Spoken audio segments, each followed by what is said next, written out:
തണ്ണിമത്തൻ കഴിച്ചാൽ വിഷബാധയുണ്ടാകുന്നു.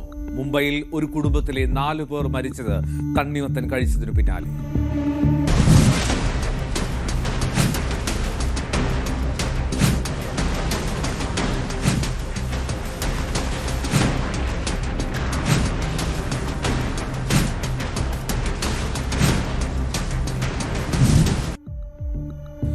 ഈ കൊടും ചൂടിൽ ഒന്ന് ചില്ലാവാൻ വേണ്ടി തണ്ണിമത്തൻ ജ്യൂസൊക്കെ കഴിക്കുന്നവരാണ് നമ്മളെല്ലാവരും. ജ്യൂസ് ആയിക്കോട്ടെ അല്ലാതെ ആയിക്കോട്ടെ ധാരാളം തണ്ണിമത്തൻ നമ്മൾ ഉപയോഗിക്കും. എന്നാൽ മുംബൈയിൽ നടന്ന സംഭവം അത് ആശങ്ക സൃഷ്ടിക്കുന്നുണ്ട്. ഒരു കുടുംബത്തിലെ 4 പേരാണ് മരിച്ചത്. ഭക്ഷ്യവിഷബാധയാണ് മരണത്തിന് കാരണം എന്നാണ് സംശയം.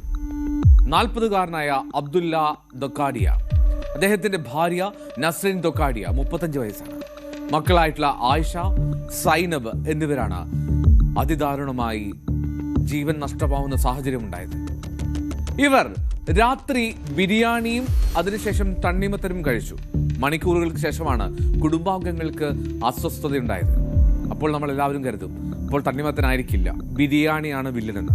പക്ഷേ അതിൽ പ്രധാനപ്പെട്ട കാര്യം, ആ ബിരിയാണി ആ കുടുംബം കഴിക്കുമ്പോൾ ഒപ്പം മറ്റ് കുറച്ചു പേരും ഉണ്ടായിരുന്നു, അവരും കഴിച്ചു.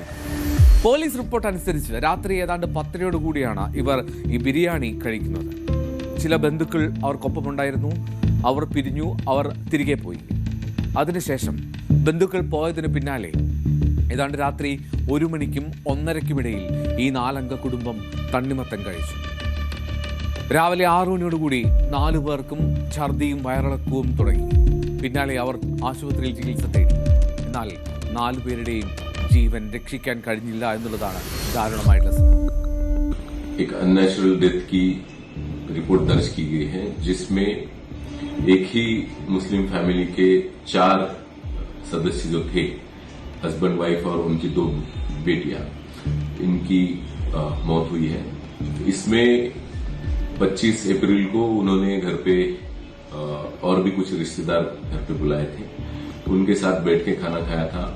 उसके बाद एक करीबन रात के 10 साढ़े 10 बजे खाना खाने के बाद बाकी सब रिश्तेदार चले गए थे और रात में 1-1:30 के करीब उन्होंने तरबूज खाया था. उसके बाद सुबह से 5-6 के करीब उनको वॉमिटिंग और लूज मोशंस की कंप्लेन होने लगी थी. उसके बाद उन्हें नजदीकी हॉस्पिटल में ले जाया गया था. സംഭവത്തിൽ അസ്വാഭാവിക മരണത്തിന് പോലീസ് കേസെടുത്ത് അന്വേഷണം ആരംഭിച്ചിട്ടുണ്ട്. ഈ 4 പേരുടെയും പോസ്റ്റ്മോർട്ടം നടത്തി, പക്ഷെ റിപ്പോർട്ട് വന്നിട്ടില്ല. ശാസ്ത്രീയ പരിശോധനയ്ക്കൊക്കെ ശേഷമേ മരണകാരണം അതെന്താണ് എന്ന് വ്യക്തമാകൂ എന്നാണ് പോലീസ് പറയുന്നത്. ഈ മരണത്തിന് പിന്നിൽ മറ്റെന്തെങ്കിലും കാരണങ്ങളുണ്ടോ എന്നും പോലീസ് അന്വേഷിക്കുന്നുണ്ട്. ശരിക്കും തണ്ണിമത്തൻ ഒരു കില്ലറാകാൻ സാധ്യതയുണ്ടോ? തണ്ണിമത്തൻ നേരിട്ട് മരണകാരണമാകുന്നത് അപൂർവമാണ് എന്നും പുറമേ നിന്നുള്ള വിഷാംശങ്ങളോ ബാക്ടീരിയകളോ ആണ് പ്രധാനമായും ഇത്തരം സാഹചര്യങ്ങളിൽ വില്ലനാകുന്നതുമെന്നൊക്കെയാണ് വിദഗ്ധർ ചൂണ്ടിക്കാണിക്കുന്നത്. എന്തൊക്കെയാണത്? ഈ തണ്ണിമത്തന് ചുവപ്പ് നിറം കിട്ടാൻ വേണ്ടി എറിത്രോസിൻ എന്ന ഒരു ഡൈ അത് കുത്തിവെക്കുന്നത് പലപ്പോഴും ശ്രദ്ധയിൽപ്പെട്ടിട്ടുണ്ട്. മാത്രമല്ല പഴുപ്പിക്കാൻ ഇപ്പോൾ മാമ്പഴമൊക്കെ പഴുപ്പിക്കാൻ കാർബൈഡ് ഉപയോഗിക്കുന്നു എന്ന് കേട്ടിട്ടുള്ളതുപോലെ തന്നെ ഈ തണ്ണിമത്തനും അത് ഉപയോഗിക്കും. ഇതൊക്കെയാണ് ഒരു പക്ഷേ ഇത്തരം രാസ ട്രീറ്റ്മെൻറ്റുകൾ, കെമിക്കലുകൾ ഉപയോഗിക്കുന്നതാണ് ഈ വിഷബാധയ്ക്കുള്ള സാഹചര്യം ഒരുക്കുന്നത്. മറ്റൊരു കാര്യം ചൂണ്ടിക്കാണിക്കപ്പെടുന്നത് നിലത്ത് വളരുന്ന ഒരു ഫ്രൂട്ടാണ്. അപ്പോൾ അതുകൊണ്ട് ഈ തണ്ണിമത്തൻ്റെ തൊലിക്ക് പുറത്തായിട്ട് സാൽമോണല്ല, ലിസ്റ്റീരിയ പോലുള്ള ബാക്ടീരിയകൾ ഉണ്ടാകാനുള്ള സാധ്യതയുണ്ട്. ഏറ്റവും പ്രധാനപ്പെട്ട കാര്യം നമ്മൾ ചെയ്യേണ്ടത് തണ്ണിമത്തൻ മുറിക്കുന്നതിന് മുമ്പ് നന്നായി ഇത് കഴുകണം. അത് കഴുകിയില്ലെങ്കിൽ ഈ ബാക്ടീരിയകൾ നമ്മുടെ ശരീരത്തിനുള്ളിലേക്ക് എത്താം. ഈ മുറിച്ച കഷ്ണങ്ങൾ തണുപ്പിക്കാതെ വെച്ചാലും ബാക്ടീരിയ പെരുകാനുള്ള സാധ്യതയുണ്ട് എന്ന് വിദഗ്ധർ പറയുന്നു. മാത്രമല്ല തണ്ണിമത്തനിൽ പൊട്ടാസ്യം കൂടുതലാണ്. വൃക്കരോഗമുള്ളവരിൽ ഇത് ഹൃദയമിടിപ്പ് തടസ്സപ്പെടുത്താൻ പോലും കാരണമായേക്കാം. അപൂർവമായി ചിലർക്ക് തണ്ണിമത്തൻ അലർജിക്കും കാരണമാകാറുണ്ട്. എന്നാലും ഇതൊക്കെയാണ് തണ്ണിമത്തൻ വില്ലനാകുന്ന സാഹചര്യങ്ങൾ.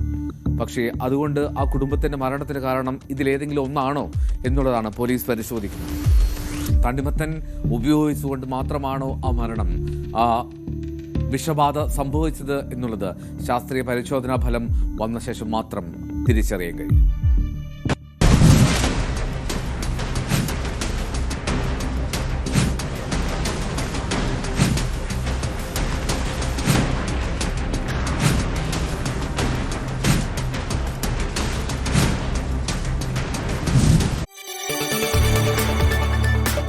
കൂടുതൽ വാർത്തകൾക്ക് News 18 Keralam YouTube channel subscribe ചെയ്യുക.